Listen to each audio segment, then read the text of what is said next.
लाली लांगा हो बेटी पियारी हो बहाना। अरे सजी धजिया सुंदर बेटी बैठे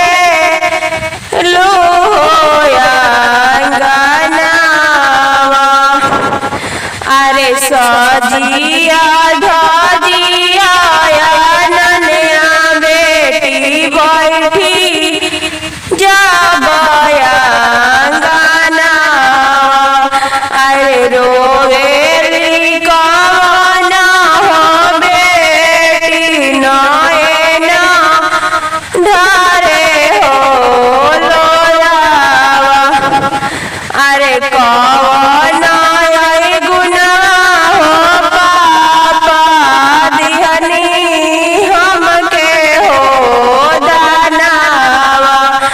अरे कवन गुना हो चाचा दिहनी हमके हो दाना।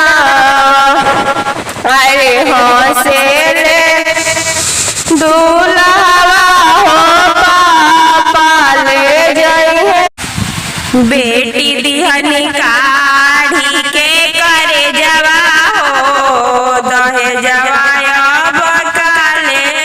समधि जी। बेटी दिहनी काढ़ी के करे जवा हो दहे जवाया बकाले वो समधि जी। पेट कट पढ़ावनी काल जवा हो पेट कट पढ़ावनी काल जवा हो दहे जवाया बकाले समधि जी। बेटी दिहनी काढ़े के करे जवा हो दहे जवाया बकाले समधि जी। बेटी दिहनी काढ़े के करे जवा हो दहे जवाया बकाले समधि जी। निर्दय पापा जी गर्भवे में मार दिहनी